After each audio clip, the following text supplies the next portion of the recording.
Hello everyone, Matt from Model Minutes here and welcome back to the workbench for another unboxing. Today I'm taking a look at this, the Revell DHC-6 Twin Otter in 1/72 scale. So join me as I get inside the box and see what this kit is like. So starting off on the front of the box, we can see this rather lovely image of the Twin Otter in flight over Canada somewhere in this striking yellow paint scheme. On the left hand side it tells us it's 1/72 scale and we've got some dimensions of the finished kit. Down in the bottom left we've got a product code of 04901. This is a slightly older boxing denoted by the fact we have the blue and white stripe artwork. If we move on to the thin edge of the box, we have a number of different colour callouts suggested from the Revell range, as well as some information about the kit. It does say here that it's a historical model from a Matchbox mould, but it doesn't actually give us a tooling date or a release date of this kit, which is something I'd like to see Revell improve on in the future.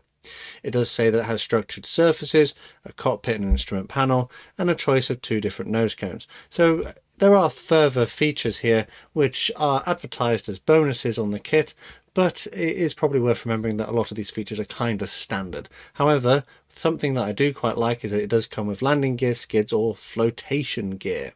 It also makes reference that there are 2 decal schemes included in the box. Here we have some images of a finished kit, and I quite like seeing images of a finished kit because it gives a bit of inspiration as to what you might be able to achieve with the model.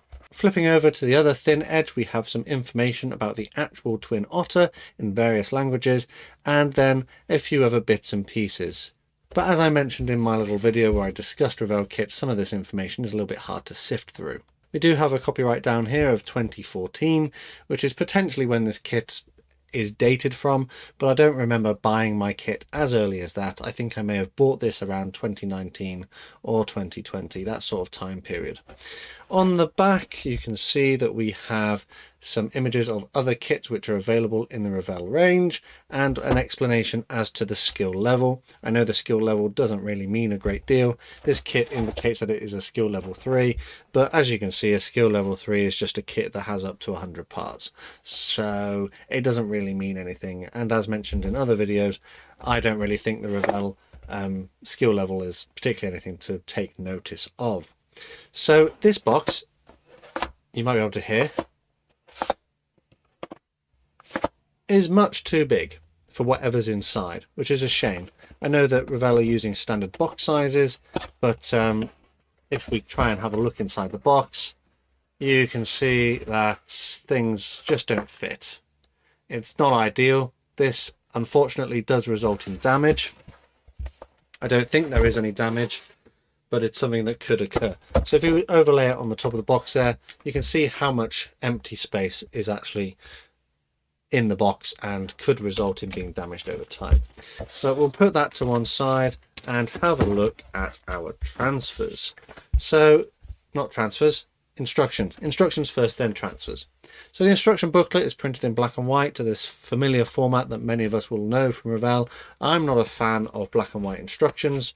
Granted, this isn't particularly important to see in colour, although that picture would be nice to see in colour, but the rest of it as we go through would be beneficial to see in colour.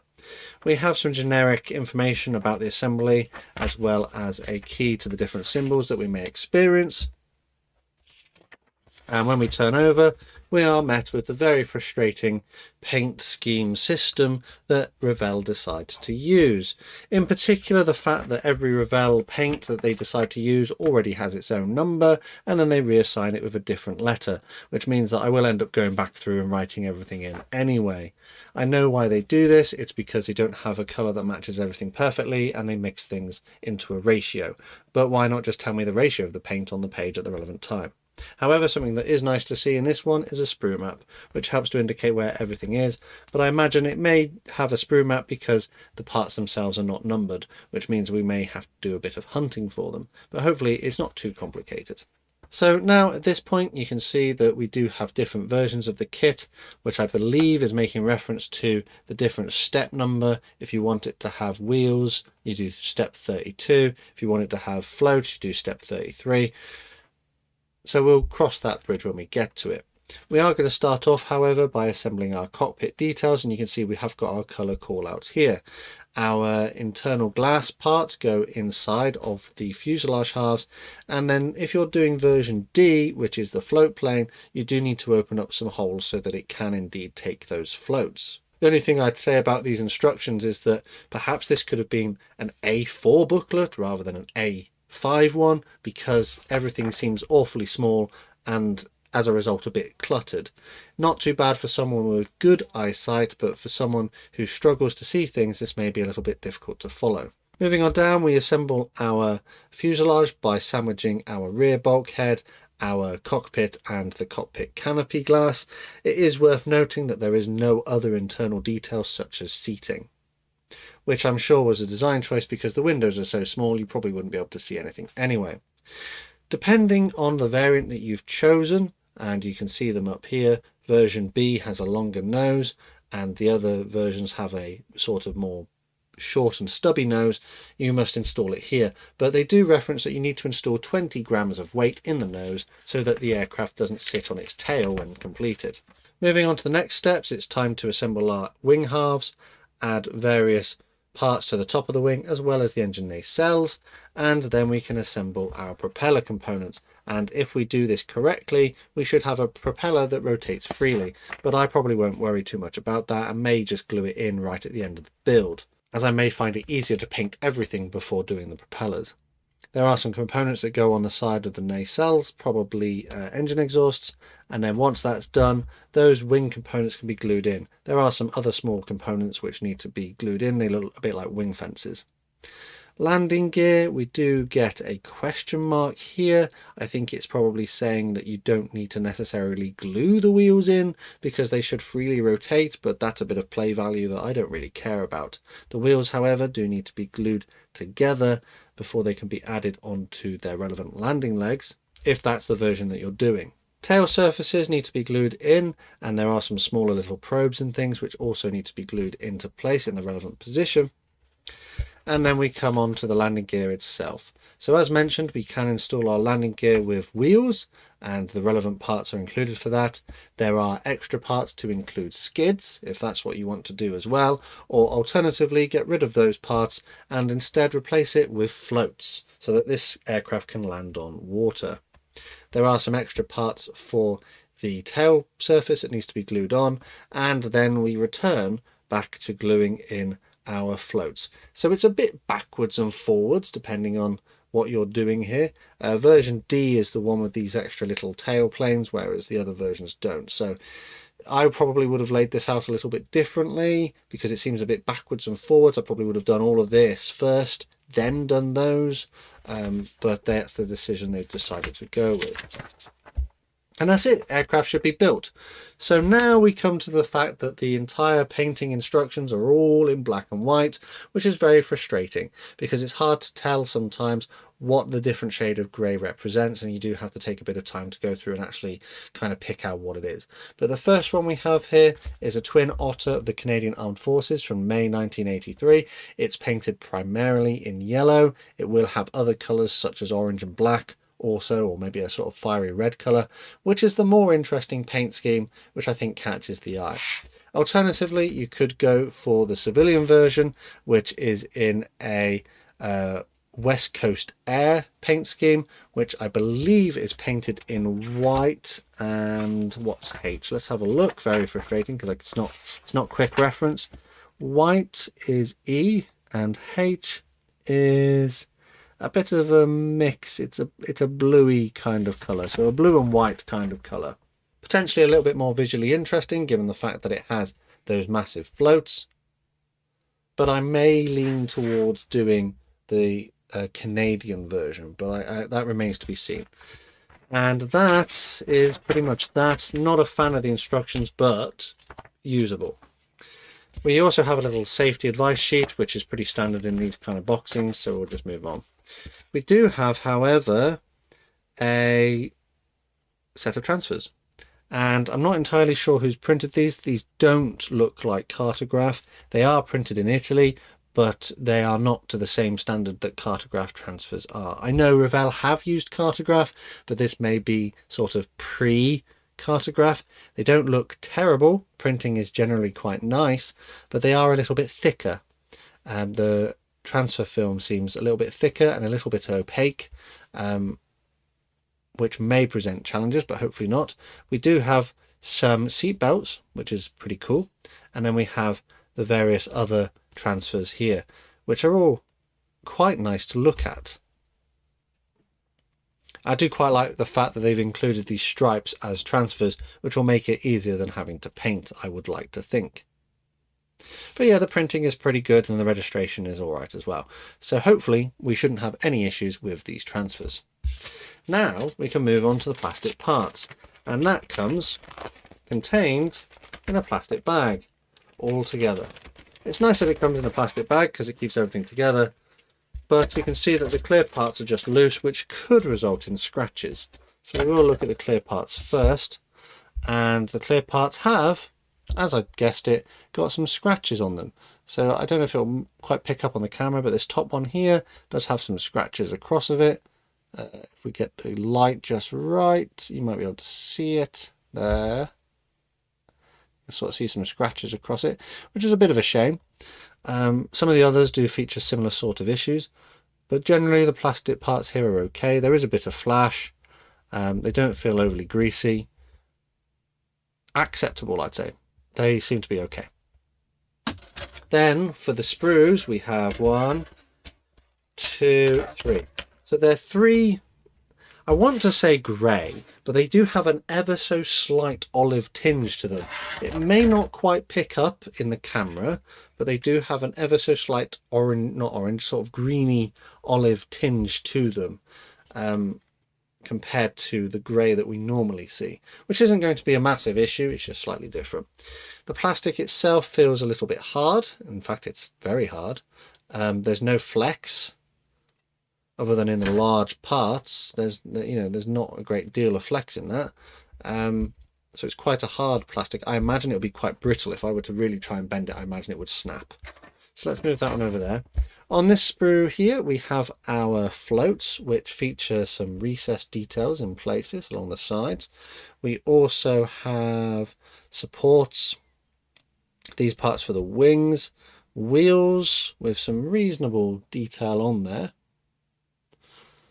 Some float supports or landing gear supports, 2 propellers. I believe that's cockpit internals there. The wing fences I mentioned previously. And it used to say made in somewhere, but they have scrubbed that out there, made in somewhere. Plastic doesn't feel overly greasy, which is quite nice. And there isn't that much in the way of flash, which is pretty good as well. This is our fuselage halves. And this looks to be of a reasonable quality, but we have got a bit more flash on here. The doors and things are raised in places, but there is some recessed panel lines around the doors, but the moulding is very soft. There are some raised panel lines, but then we do have this reasonably nice surface detail on the tail here. Inside, there's nothing really to note on the fuselage halves, but this sprue does seem to be a little bit more flashy than the other ones. It is probably worth noting that there is actually some numbers. Some of the parts are numbered on the parts, which if they are detail parts, that's going to be a little bit frustrating. Probably a result of its age, but yeah, we could have done without that. There are some details on the control panel already, which are pretty interesting to see. But yeah, generally there are some scratches and things on the mold here. This bit has a few scratches on it. I hope that will show up on the camera. But yeah, it's kind of okay. This brings us on to the last sprue, which has our wing components and engine nacelles. And again, it's kind of the same deal. We do have our skids. And the skid here has got quite a bit of raised rivet detail on it, which is pretty interesting to see. Again, we've got parts numbered, but they are numbered on the parts. And the panel lines on these wing parts are raised. And then we have some recessed details as well. A little bit chunky The details not as refined as other kits, but that is a product of its age, and we will talk about the age a little bit later on. But yeah, so that's pretty much it. These parts look to be acceptable. I think it would build up into a relatively nice kit, but that remains to be seen. We had 3 light olivey grey sprues and 1 small clear sprue with our plastic parts, which unfortunately has suffered from some scratches over the years. We had a set of transfers which looked to be printed to a really nice quality, but maybe the transfer film is a little thick, so we will have to see how that goes onto the model. A generic safety advice sheet and a set of instructions which could benefit from being printed in colour and perhaps a little bit larger to make it easy to follow. All of which, however, comes in a relatively nice looking box. I do particularly like this artwork. However, I do feel the box is missing information such as the tooling date and the release date of this particular kit. And speaking of the tooling date, you're probably thinking to yourself, well, it doesn't look like a particularly modern kit. It doesn't look terrible, but how old actually is it? As mentioned, this kit had a copyright date of 2014, which was the last time, to the best of my knowledge, this was released. However, it may have been on sort of a slow release, periodically over that, from that time until now. So at its absolute oldest, this particular boxing is 10 years old. I didn't buy it 10 years ago. I bought it maybe 5 years ago. But sometimes these things are released slowly without any changes being made to them. There is, to the best of my knowledge, a slightly more recent version dating from 2015, which had a different paint scheme included. The tooling, however, is actually a Matchbox tooling, as was originally mentioned on the box. It was owned and produced by Matchbox, but it didn't give you a tooling date. Well, the tooling date is 1983. So this is a 1983 tooling. So for that age of kit, it doesn't look particularly terrible. It looks all right. But I think Revell are doing themselves a little bit of a disjustice by not mentioning the age of the tooling, because that way you would go in with your expectations kind of managed. You wouldn't be expecting to find the most up-to-date kind of kit with the most modern of features, and hopefully that would be reflected in the price. Now, I can't remember specifically how much I paid for this. I think I may have been able to use a voucher for it as part of a deal some years ago. I may have only paid about £5 for it and had a voucher for the rest of the value. So I don't remember paying a lot of money for this kit. So if you can get this kit at a relatively cheap price, it doesn't look like it'll be too bad to get. But I did go onto the Revell website, and they seem to have it on retail for €12.99. So that's probably about 11-ish pounds here in the UK, which seems a little bit expensive for what you're getting inside the box. But if you can get it a bit cheaper, as mentioned previously, it is certainly a better deal. Naturally, prices and things are subjective to each modeler, and some people may be willing to pay more than others.